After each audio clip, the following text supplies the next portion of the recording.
Ça, c'est un chantier en Chine. Sous cette immense bulle, ni poussière, ni bruit assourdissant. Et maintenant, revenons à Erevan, où les jours de vent, la ville est plongée dans un brouillard de poussière. Ces images, notre caméra les a filmées il y a quelques jours. Qui est responsable de l'air saturé de poussière que respirent les habitants d'Erevan? N'existe-t-il pas de normes claires pour les promoteurs immobiliers?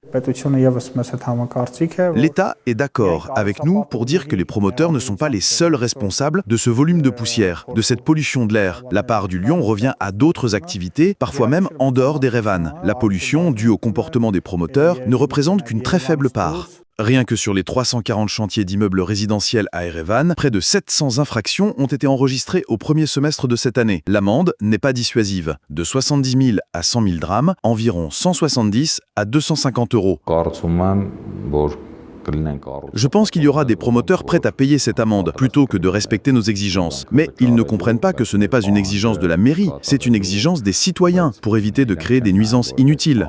Il y a un flou dans les normes de construction. Les bâtiments doivent être recouverts d'un filet, mais la manière de le fixer n'est pas clairement définie, explique le président de l'association des promoteurs.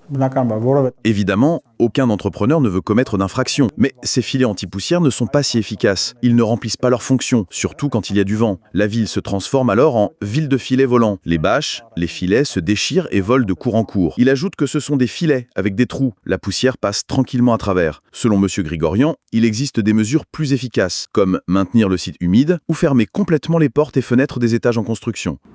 Ils ont enlevé tous les filets, il n'en reste qu'en haut. Regardez, ici. Ce n'est pas possible. Comment peuvent-ils faire pour qu'il n'ait pas de poussière s'il y a un bon coup de vent? Qui peut lutter contre ça? On fait pression sur eux dans la limite de nos pouvoirs. Ils font ce qu'ils peuvent. Mais il y a une impossibilité objective. Sur un chantier comme celui-ci, c'est tout simplement impossible. Même s'ils installent des systèmes d'irrigation au goutte à goutte, comme certains l'ont fait, sur cette grande surface où la construction n'a pas encore commencé, la poussière vient de là. Que peut-il faire pour que la poussière ne vienne pas de là? Le mois dernier, par exemple, selon les données de la qualité de l'air en Arménie, la quantité de poussière dans certaines zones d'Erevan a dépassé la norme de près de 3 fois.